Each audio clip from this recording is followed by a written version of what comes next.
Good morning. Nuno Wednesday, December the 17th, 2025. 当时呢项目被就一，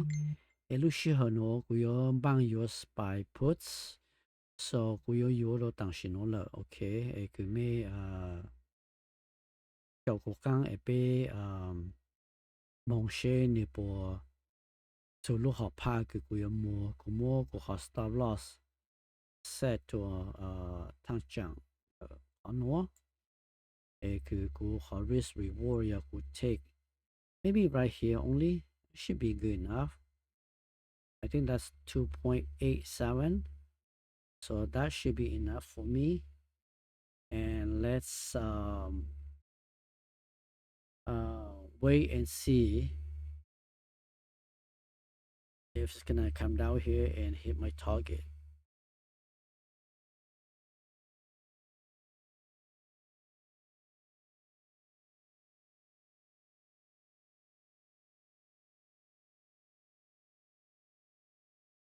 Come on.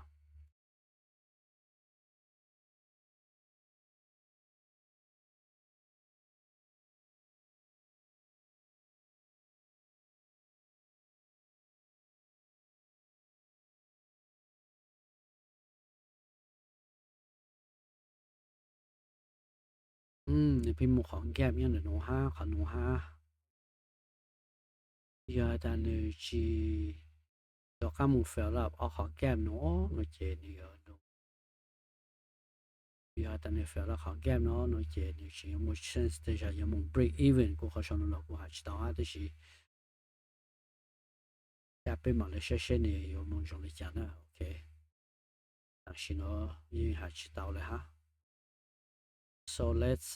hope that 你用黑路做 target 佢佢模樣做得喏等下呢佢用黑路做可能我還知道哈 let me draw a line right here just in case and 先你不能做好的但是这里讲了要你做好呢这I should be able to take my profit right here so let's wait and find out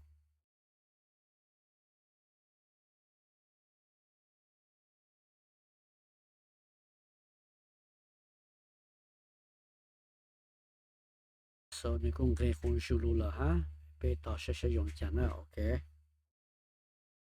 你帮谢谢啊就把 target 佢不要摸你要做的喏 let's wait and find out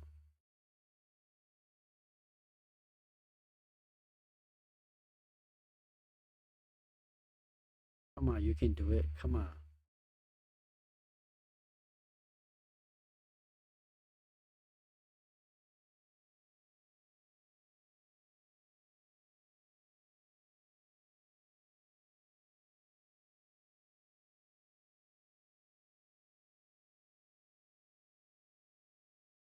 等下你如做刚做了呢你กู有提到刚了กู还知道哈呢就好可能有一个个